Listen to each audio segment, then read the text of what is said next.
Is FedEx part of the downgrade, Ken? Yeah. Hey, good afternoon, Kelly. FedEx was not part of the downgrade. As you mentioned, UPS was. It was obviously FedEx's multiple is quite low. We think they've got some upcoming events, including their first analyst day in 10 years.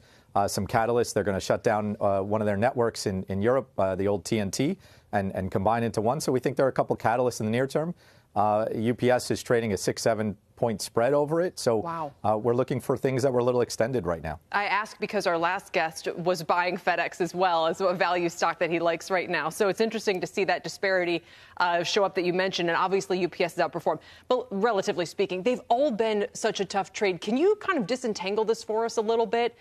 How much of this is the wind down of the pandemic, where we saw incredible demand for goods that's now coming back down? They have labor challenges. They have fuel headwinds. And how much is simply good old-fashioned macro indicator of weakening demand?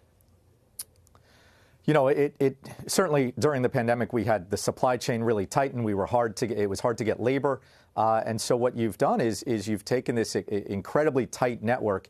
We've got labor going back to work. We've definitely seen loosening up. We see at the Port of LA, Long Beach, we've gone from 91 vessels in queue down to 33. So we're starting to loosen up the supply chain. But this to us really seemed to be more a demand.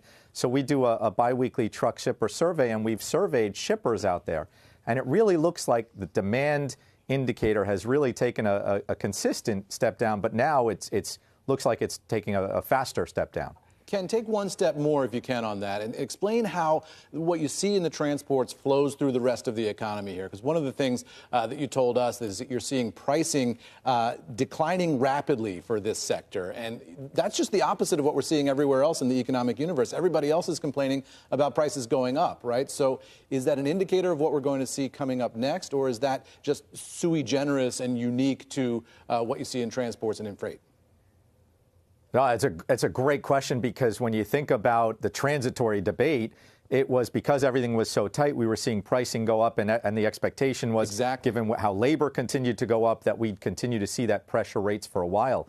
I'd say that we had UPS and XPO on the road not too long ago. They were talking about labor loosening up a little bit in the market. So if you're seeing, again, warehousing get the labor they need, it helps the supply chain move.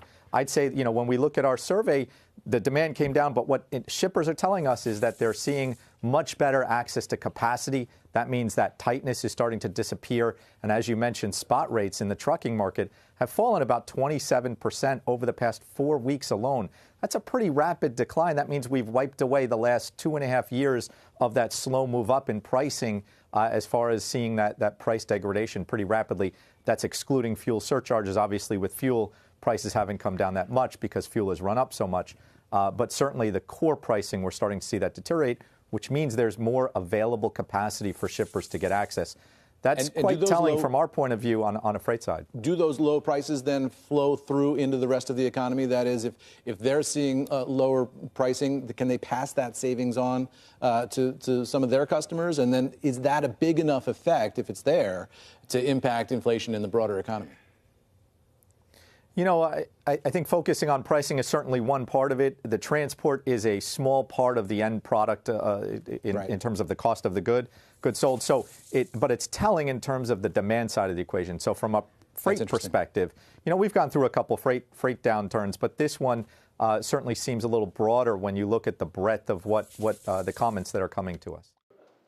Shepard Smith here. Thanks for watching CNBC on YouTube.